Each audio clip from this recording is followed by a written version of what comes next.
Hi friends, welcome back. तो आज का हमारा वीडियो है why pirates fear India's MARCOS commandos. वाह। तो चलते हैं, शुरू करते हैं। जय हिंद डिफेंस लवर्स, स्वागत है आप सभी का डिफेंस ज्ञान सीरीज के बेहद ही फ्रेश एपिसोड में। अभी आप अपनी स्क्रीन पर जो पिक्चर देख रहे हैं, ये भी कुछ दिनों पहले काफी वायरल हुई थी। ये एमवी गोल्डन एर्सनल नाम के एक बल्क कैरियर के क्रू मेंबर्स की तस्वीर है भारतीय नौसेना के मार्कोस कमांडोज के साथ, जिन्होंने इस वेसल और इस वेसल के क्रू को गल्फ ऑफ एडन में पायरेट्स के हमलों से बचाया था। और गल्फ ऑफ एडन यानी कि एडन की खाड़ी दुनिया के सबसे डेंजरस और सबसे वॉलेटाइल शिपिंग लेन्स में से एक मानी जाती है। लेकिन इसी वायरल पिक्चर के कमेंट सेक्शन में कुछ ऐसे एक्सपर्ट्स देखने को मिले थे जो कि मार्कोस के गियर पर सवाल उठा रहे थे। कोई कह रहा था कि इतने सिंपल क्यों दिख रहे हैं, किसी कह रहा था कि इनकी ग्लव सही नहीं है, इन्होंने सही तरह का गियर नहीं पहना है, ये गन ऐसी क्यों है, वैसे क्यों है, और इस तरह के कुछ और प्रश्न। तो आज के इस एपिसोड में हम बात करेंगे भारतीय नौसेना के मार्कोस के बारे में कि वो एक्चुअल में क्या चीज है। तो अंत तक बने रहिएगा, आज की वीडियो आपको काफी इंटरेस्टिंग लगने वाली है। So without wasting any time, let's begin.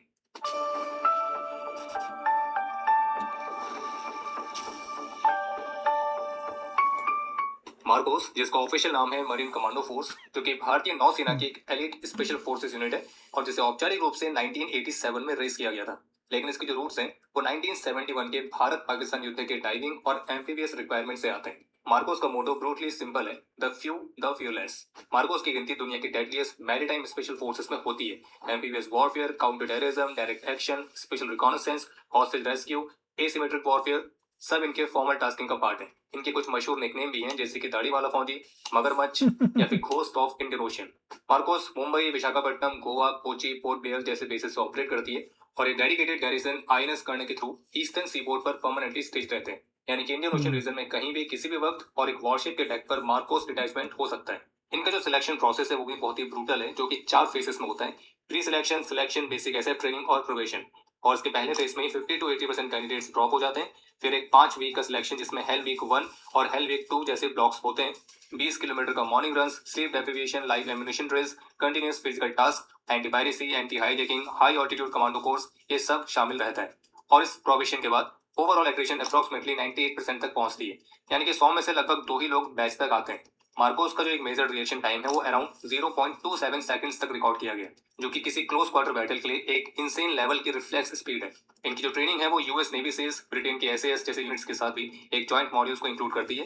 लेकिन फाइनल डॉक्ट्रिन भारत के रिक्वायरमेंट के अनुसार ही मॉडिफाई होती है। लेकिन मार्कोस के बारे में हमने आपको अभी तक जो बताया है, तो आप में से अधिकतर लोग सोच रहे होंगे कि ये तो हमको पहले भी पता था, क्योंकि मार्कोस पर ऑलरेडी पहले भी कई सारी वीडियोस बनी है और उन सब में मार्कोस की रेजिंग से लेकर उनकी ट्रेनिंग ये सब डिस्कस होता है। तो चलिए अब बात करते हैं मार्कोस के एक्चुअल ऑपरेशंस के बारे में, क्योंकि सही मायनों में इससे ही आपको समझने में मदद मिलेगी कि मार्कोस कितने कैपेबल है। और इसके लिए हम गल्फ ऑफ एडन और अरेबियन सी के रिसेंट टाइमलाइंस को ही देखेंगे। तो भारतीय नौसेना 2008 से एंटी पायरेसी डिप्लॉयमेंट कर रही है, लेकिन 2023-24 में Houthi missile attacks, Somali piracy revival और ड्रोन स्ट्राइक्स की वजह से जो सिचुएशन है वो इतनी टेंस हो गई कि नेवी ने अभूतपूर्व तरीके से 10 से 12 फ्रंट लाइन वॉरशिप्स को Arabian sea, gulf of Aden belt में मिशन डिप्लॉय किया। और हर डिप्लॉयड वॉरशिप पर ऑलरेडी मार्कोस की डिटैचमेंट्स ऑन बोर्ड है, यानी कि हर डिस्ट्रेस कॉल का इमीडिएट रिस्पांस एक वॉरशिप प्लस एक एसएफ टीम के कॉम्बो से होता है। नेवी ने एयरबॉर्न इंसर्शन भी शुरू करी। C-130 सुपर हरकुलिस से इन्फ्लेटेबल क्राफ्ट्स और मार्कोस को पैरा ड्रॉप किया गया, ताकि वो डायरेक्टली सी सरफेस पर अपियर होकर नियरेस्ट थ्रेट के अराउंड कॉम्बैट पेट्रोल एस्टैब्लिश कर सके।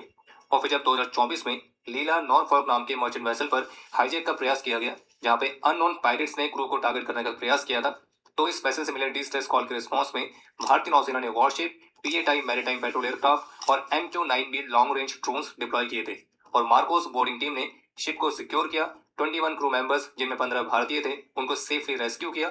इसी तरह से 2024 में ही एमवी रोइन वाला ऑपरेशन, जो कि लगभग 40 घंटे तक चला था। दिसंबर 2023 में सोमाली पायरेट्स ने इस कॉमर्शियल वेसल को हाईजैक कर लिया था और 17 क्रू मेंबर्स को हॉस्टेज बनाकर मंथ तक होल्ड किया। और फिर जब मामला सही नहीं हो रहा था, तो फिर मार्च 2024 में भारतीय नौसेना ने निर्णय लिया वाह। कि अब वे इसको हाई रिस्क डायरेक्ट एक्शन से समाप्त करेंगे।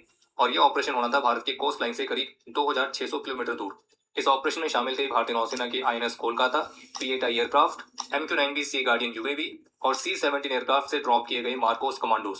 पहले आईएनएस कोलकाता ने इस वेसल को इंटरसेप्ट किया और उसे मजबूर किया रुकने के लिए। और फिर C-17 एयरक्राफ्ट से मार्कोस प्रहार को कॉम्बैट फ्री फॉल के थ्रू एयर ड्रॉप किया गया। और एक हाई ऑल्टीट्यूड इंसर्शन, जहां पे कमांडोज नाइट स्काई से लिटरली पायरेट्स के ऊपर डिसेंड करते हैं। पैरेलल में आईएनएस कोलकाता जैसे डिस्ट्रॉयर से वार्निंग फायर और पायरेट्स लड़ने का प्रयास करते हैं, फायर भी करते हैं। लेकिन भारतीय नौसेना के कोऑर्डिनेटेड टैक्टिक्स, सी ब्लॉकेट, एरियल ओवरवॉच, एक स्ट्रॉन्ग नेगोशिएशन तो ये सब चीजें उन पायरेट्स को सरेंडर करने के लिए मजबूर कर देती है। और यह ऑपरेशन लगभग 40 घंटे चलता है, जिसमें मार्कोस 35 पायरेट्स को कैप्चर करती है, 17 हॉस्टेजेस सेफली रेस्क्यू किए जाते हैं और फिर लीगल ट्रायल्स के लिए इन पायरेट्स को भारत लाया जाता है। और अगर आप इस ऑपरेशन पर थोड़ा सा और ध्यान देंगे तो आपको ये समझ में आएगा कि ये कितना डेंजरस ऑपरेशन था जिसे मार्कोस ने इतने प्रिसाइज तरीके से पूरा किया।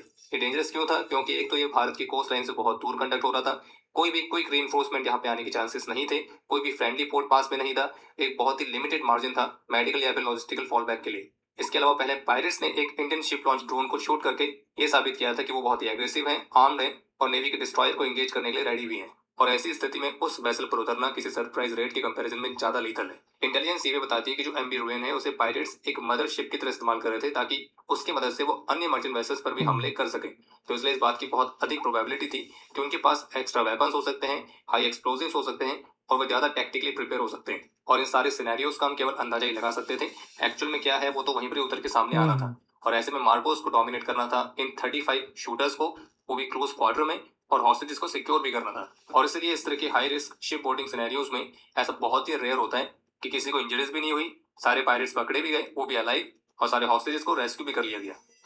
और अब इस एमवी रुएन वाले ऑपरेशन को कंपेयर करेंगे हम अमेरिका के एक बहुत ही फेमस ऑपरेशन से, जो कि हुआ था अप्रैल 2009 में, जब सोमाली पायरेट्स ने एक US flag container ship Maersk Alabama को हाईजैक किया था और शिप के कैप्टन रिचर्ड फिलिप्स को हॉस्टेज बनाते हुए अपने साथ लाइफ बोट में ले गए थे। और इसके रिस्पॉन्ड में यूएस ने डिप्लॉय करी थी अपने डिस्ट्रॉयर यूएसएस ब्रेनब्रिज, और साथ ही यूएस ने डिसाइड किया कि वे इस रेस्क्यू ऑपरेशन के लिए चुनेंगे अपनी सबसे best force SEAL team 6 DEV group.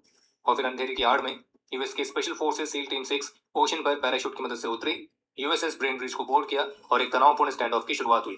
और जब पायरेट्स इस दौरान राइफल से फायर कर रहे थे तब उस दौरान 3 सील स्नाइपर्स, और इनको एम करना था एक छोटी लाइफ बोट पर जो कि पानी की लहरों के ऊपर थी और स्टेबल नहीं थी।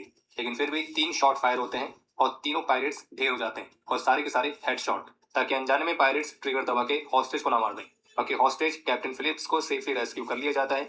इस ऑपरेशन में कोई भी अमेरिकन सैनिक का खून नहीं बहता है और इस ऑपरेशन ने सील टीम 6 को घर घर में मशहूर कर दिया था। ये दो अलग अलग ऑपरेशंस जरूर हैं, लेकिन इनकी कहानी लगभग एक ही है। अगर आप यूएस नेवी सील्स और मार्कोस के इक्विपमेंट को कंपेयर करने लगेंगे तो ऑब्वियसली आपको इसमें एक अच्छा खासा डिफरेंस देखने को मिलेगा। और वो डिफरेंस बहुत ही ऑब्वियस है, क्योंकि यूएस नेवी सील्स एक सुपर पावर बजट को एंजॉय करती है और वो उनके ग्लोबल एम्बिशंस के हिसाब से भी है, जबकि मार्कोस का लोड आउट प्रायोरिटाइज करता है रिलायबिलिटी और कॉम्पैक्टनेस को, विशेष रूप से भारत के रिक्वायरमेंट्स के हिसाब से। लेकिन अगर आप मार्कोस के इक्विपमेंट को भारत के अन्य स्पेशल फोर्सेस से कंपेयर करते हैं तो मार्कोस भारत के one of the well equipped special forces में आती है। लेकिन इसके बावजूद भी अगर आप इन दोनों यूनिट्स को एक न्यूट्रल पोजीशन में रखेंगे और उनको सेम मिशन दिया जाए तो ये दोनों यूनिट्स संभावित रूप से सरप्राइजिंगली सिमिलर वेज में ऑपरेट करेंगी।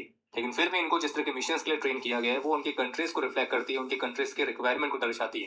जैसे कि डेव ग्रुप को ग्लोबल पावर प्रोजेक्शन के लिए, जबकि मार्कोस को एक ऐसे क्रिटिकल ओशन की रीजनल स्टेबिलिटी के लिए जिस पर पूरी दुनिया ही निर्भर करती है। और मार्कोस को आप एक रीजनल प्रेडेटर भी कह सकते हैं। और एंटी पायरेसी थिएटर में मार्कोस का प्रेजेंस रिसेंट का नहीं है बल्कि पहले से है।